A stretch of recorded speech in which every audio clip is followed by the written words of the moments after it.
What's going on, everybody? This is the breakdown of Lake Okeechobee MLF Bass Fishing League, stop number 4. Lake Okeechobee out of Clewiston, Florida, in April of 2021, and it was a tough tournament for me, but we figured out a way to catch 5 fish, and that was a big thing, especially in the point standings. But there's still a lot to learn, and I want to share it with you. So here we go.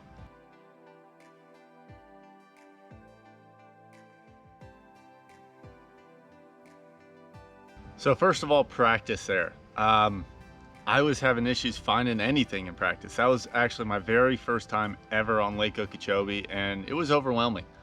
It's a giant lake, as I'm sure most of you know, and just so much cover everywhere you could imagine. There's stuff way up shallow, stuff out deep, there's shell all over the place. There's all different types of things to fish, and I was just having issues finding something to work for me.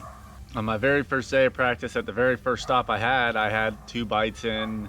I'm like, okay, I'm gonna basically run this. Turns to find out that Okeechobee, from again talking to other people and kind of realizing myself, isn't as much as a pattern lake as it is a school of fish. In April, we're kind of looking at maybe a few spawners left, mostly post-spawn fish though.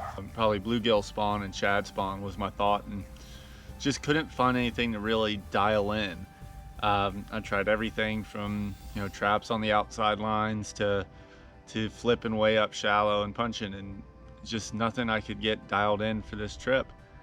And those happen, and you have to grind it out, basically, is how it is. And so what I ended up finding is I went back to the first area I stopped in on the first day of practice, on the last day of practice. And I decided to flip the reeds up shallow a little bit more, and I was getting a few more bites. So I said, okay, this is what I got. This is the only spot I got. And I found one other area where I was catching some punching fish, but not a lot, very small area, and I was getting hit. So I'm like, okay, we can come back to this, hopefully catch a fish or two. But yeah, that was about it. And then tournament day came. And tournament day, the water down in South Bay where I was fishing got even muddier, which I didn't like. And the fish I did find up shallow in the reeds were all but gone. I caught, well, we didn't catch any on the stretch that I found, except for my co-angler caught one little one behind me, and that was it on the main stretch that I had. Then I went to other just stuff that looked similar in the area, and I was able to pull out 2 fish and lose another one. Lost the first fish of the day, which stung a little bit, especially because coming into that tournament, I'm sitting 10th in points. And of course, I want to have a good showing to stay up for that Angler of the Year race. But especially, I wanted to make sure I stay in that top 45 to make it to the regional. And losing that first fish was kind of like a blow, but you have to stay calm and fishing and just keep grinding out. Was able to find 2 more fish in that area, and after that went to improvise, and that's when we decided to make a run into the rim ditch, and actually go into one of the bomb holes that's down there too. And the bomb holes, I guess, are bomb holes. I don't know much about them other than the fact that there are these deep holes off of the rim ditch and covered in rock and shell. And we just went out there. I picked up my most trusted bait I have, which is the burner worm, Gambler burner worm, and just went to work with it. I was able to get 3 bites in there, fill out a limit, and come in with a little under 10 pounds, and right at about 50% of beating people. I think I was at 90th, so I think I beat about 50% of the field, which really, I was okay with. I mean, I wasn't thrilled with it, of course, because you want to go out there and have a check, and I wanted to stay in the Angler of the Year race. It kept me well in the points. But yeah. So it was a grind of a day, but we figured it out. And, well, we figured something out. At least, didn't figure it out. We figured something out. And yeah, I was able to grind out and get 5 fish. It's all about perseverance and not stopping. Don't give up on it and just keep going, because you never know when you'll find that little spot that you just find. You find something that's gonna get you bit. But yeah. So to go over the baits I used, so to start off, we got the Gambler Fat Ace in JB Blue on a 1/4 ounce Woo tungsten pin to it. Got that on a 6/0 Vector EWG hook. And then throwing it on 20-pound fluorocarbon on a 7/4 Tactical Elite Heavy. It's a 7-to-5-to-1 gear ratio reel. But you know, this was my flip and reed setup. This is kind of a go-to bait for me. You know, when it comes to flipping and fishing up shallow. JB Blue Gambler Fat Ace is something that I have basically on my boat all the time. Basically, this rod probably has this rig on it 95% of the time. You know, it's just something I go to, especially when things get tough. This bait finds a way to catch some fish for me. Of course, just like everything, add some Liquid Mayhem too. I was using the shad scent for both because I do think some of those fish I was finding around the reeds were around a shad spawn. Though I couldn't get any to eat a moving bait around it, I still put the shad scent on because I think these fish were around a shad spawn. And yeah, this is, you know, just a bait that works no matter what they're feeding on, in my opinion. It's just a bait that's a go-to with the JB Blue. You know, caught my first 2 fish on it, lost one. But yeah, the JB Blue Gambler Fat Ace, you know, that's, like I said, go-to flipping bait that you gotta have in your boat if you're in Florida. 6/0 Vector EWG 1/4 ounce Woo tungsten 7/4 heavy TFO Tactical Elite, and it got the job that I needed it to get done. Yeah, it just wasn't the rod's fault. I wasn't around a lot of fish, but caught me. So next up was another bait in JB Blue, the Gambler burner worm, the 6-inch burner worm in JB Blue on a 3/16 ounce Woo tungsten and a 5/0 Vector EWG hook. Throwing that on a 7'3" medium heavy TFO Tactical Elite 16-pound fluorocarbon. I believe this is a 7.5-to-1 gear ratio reel. But yeah, this was again another key bait for me. You know, this is always a key bait for me. You know, I basically switch between Junebug and JB Blue on my burner worms and green pumpkin. You know, I just main 3 colors I have. I have been using a lot lately though their new Sungill color, and that thing has been catching a lot of fish, especially in clear water.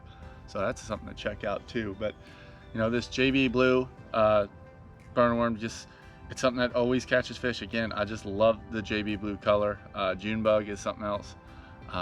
You know, this is my all-purpose rod, mainly my worm rod that I throw it on. You've seen this setup almost probably in every one of my breakdown videos because, you know, this bait catches fish day in and day out. This is a consistency for me, and it does the job. You know, it's something that really helps me out and it really helps me catch fish, whether I'm practicing or in the tournament. You know, this bait is always tied on. It's always one of my go-to rods. It's always on the deck. It's always in a rod holder.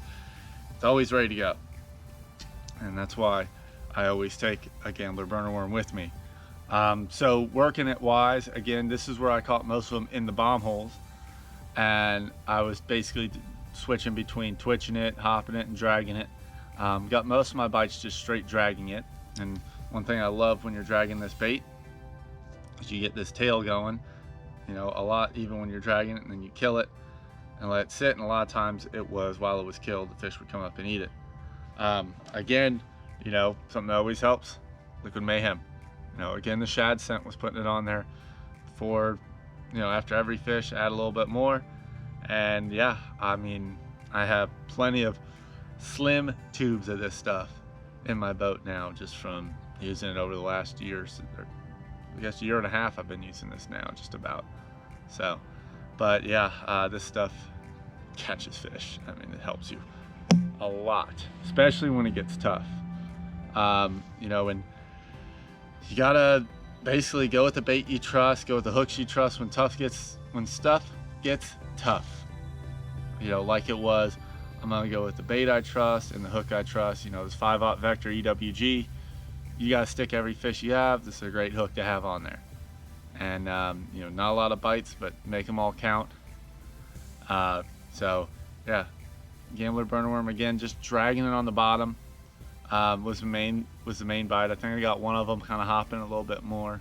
Only got 3 bites on it, but those 3 bites got me a limit and held me a lot higher in the points. Really helped me out. So yeah, JB Blue Burner Worm. But yeah, you know, I was happy I caught 5 fish. It was a grind of a tournament. You know, I learned, you know, find the clean water, rim ditch. Is always gonna have some clean water in Okeechobee, so when in doubt, I'll probably go to the rim ditch now. But got another one there. The next and final tournament of the Major League Fishing, Phoenix Bass Fishing League in the Gator Division, is Lake Okeechobee, the Super Tournament. 2-day tournament, 1 day guaranteed, top 20% fish day 2. And hopefully we can make that top 20% fish day 2, or no matter what, stay in that top 45 in points and make it to the regional championship, which is on the St. Johns River, which I will be excited to fish if I make it there. Very, very excited. But everyone, thank you for watching.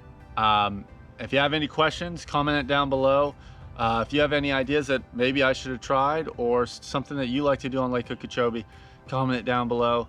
But yeah, thank you again for watching. And if you liked the video, like it. If you like the channel, subscribe to it. Tournament videos, fun fishing videos, these breakdowns. If you like these breakdowns, you know, let me know. Or if you want to see more of them, or any video that you'd like to see, you know, breaking down maybe a type of method or a season, and what my opinion is on that. You know, I give the best information I know, and hopefully I can help you catch some fish your next time out. But guys, thank you for watching, and we will see you later. Peace.